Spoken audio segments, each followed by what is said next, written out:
पुरुषोत्तम मास, अधिक मास, मल मास कथा, महात्मा अध्याय 5। मल मास द्वारा अपने मर जाने की प्रार्थना भगवान श्री हरि को करना। देव ऋषि नारद जी ने भगवान श्री नारायण से पूछा, हे महाभाग, चरणों में पड़े अधिक मास को भगवान श्री हरि ने क्या उत्तर दिया और उससे क्या क्या कहा था, वह संपूर्ण वृतांत कृपा करके मुझसे विस्तार पूर्वक कहिए। श्री नारायण बोले, हे पाप रहित, हे नारद, जो हरि ने मलमास के प्रति कहा वह हम कहते हैं। सुनो हे मुनि श्रेष्ठ, आप जो सत्कर्ता हमसे पूछते हैं, आप धन्य हैं। श्री कृष्ण बोले, हे अर्जुन, वैकुंठ का वृतांत हम तुम्हारे सम्मुख कहते हैं। सुनो, मलमास के मूर्छित हो जाने पर हरि के नेत्र से संकेत पाए हुए गरुड़ मूर्छित मलमास को पंख से हवा करने लगे। हवा लगने पर अधिक मास उठकर फिर बोला, हे स्वामी, मैं इस प्रकार का जीवन नहीं चाहता।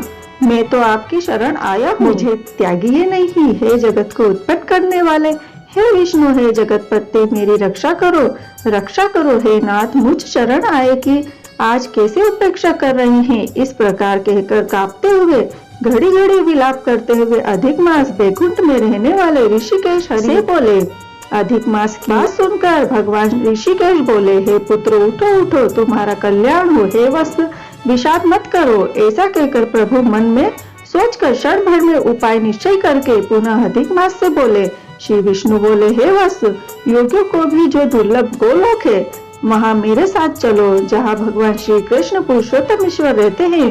गोपियों के समुदाय के मध्य में स्थित दो भुजा वाले मुरली को धारण किए हुए, नवीन मेघ के समान श्याम लाल कमल के सदृश नेत्र वाले, शरद पूर्णिमा के चंद्रमा के समान अति सुंदर मुख वाले, करोड़ों कामदेव के लावण्य की मनोहर लीला के धाम पीताम्बर धारण किए हुए, माला पहने वन माला से विभूषित उत्तम रत्नाभरण धारण किए हुए, प्रेम के भूषण भक्तों के ऊपर दया करने वाले, चंदन चर्चित सर्वांगी और केसर से युक्त वक्ष स्थल में श्रीवस्त्र चिन्ह से शोभित स्तूप मणि से विराजित, श्रेष्ठ से श्रेष्ठ रत्नों के सार से रचित किरीट वाले, कुंडलों से प्रकाशमान रत्नों के सिंहासन पर बैठे हुए, पार्षदों से घिरे हुए, जो है वही पुराण पुरुषोत्तम परब्रह्म। वे सर्वत्र स्वतंत्र है, ब्रह्मांड के बीच सबके आधार, परे से भी परे, निष्प्रह निर्विकार परिपूर्णतम, प्रभु माया से परे, सर्वशक्ति संपन्न, गुण रहित, नित्य शरीरी। ऐसे प्रभु जिस गोलोक में रहते हैं, वहाँ हम दोनों चलते हैं। वहाँ श्री कृष्ण चंद्र तुम्हारा दुख दूर करेंगे। श्री नारायण बोले।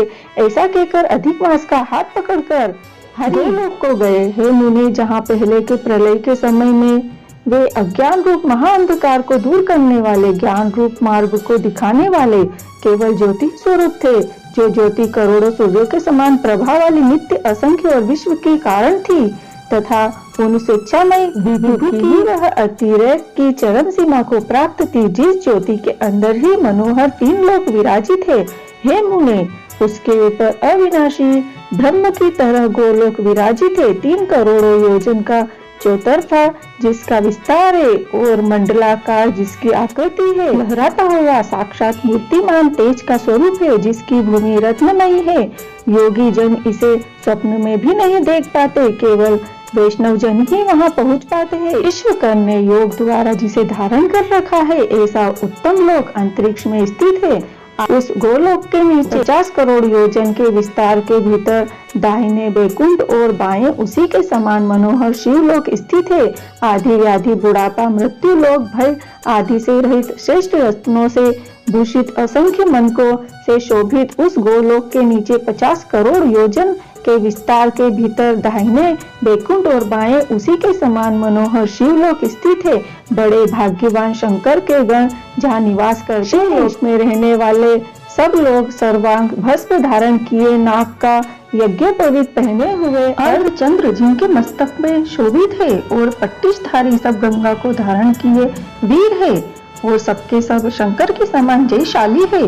गोलोक के अंदर अति सुंदर एक ज्योति है, वह ज्योति परम आनंद को देने वाली और परमानंद का कारण है।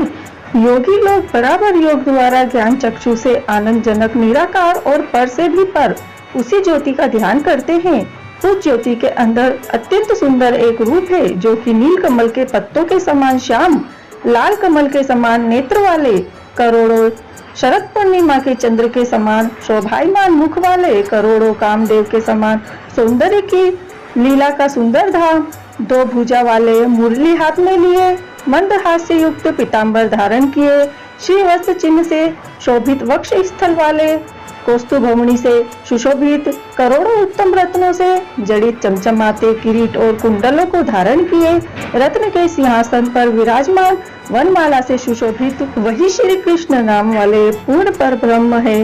अपनी इच्छा से ही संसार को नचाने वाले, सबके मूल कारण, सबके आधार पर सहित छोटी अवस्था वाले, निरंतर गोप वेश को धारण किए हुए, करोड़ों पूर्ण चंद्रों की शोभा से संयुक्त भक्तों के ऊपर दया करने वाले, निष्प्रह विकार रहित परिपूर्णतम स्वामी रास मंडल के बीच में बैठे हुए, शांत स्वरूप रास के स्वामी, मंगल स्वरूप, मंगल करने के योग्य, समस्त मंगलों के मंगल, परमानंद के राजा, सत्य स्वरूप, कभी भी नाश न होने वाले, विकार रहित, समस्त सिद्धों के स्वामी, संपूर्ण सिद्धि के स्वरूप, अशेष सिद्धियों के दाता, माया से रहित ईश्वर, गुण रहित नित्य शरीरी, आदि पुरुष, अव्यक्त अनेक है नाम जिनके अनेकों द्वारा स्तुति किए जाने वाले, नित्य स्वतंत्र, अद्वितीय, शांत स्वरूप, भक्तों को शांति देने वाले, भक्तों को शांति देने में परायण, ऐसे परमात्मा के स्वरूप को शांति प्रिय, शांत और शांति परायण, जो विष्णु भक्त है वे ध्यान करते हैं।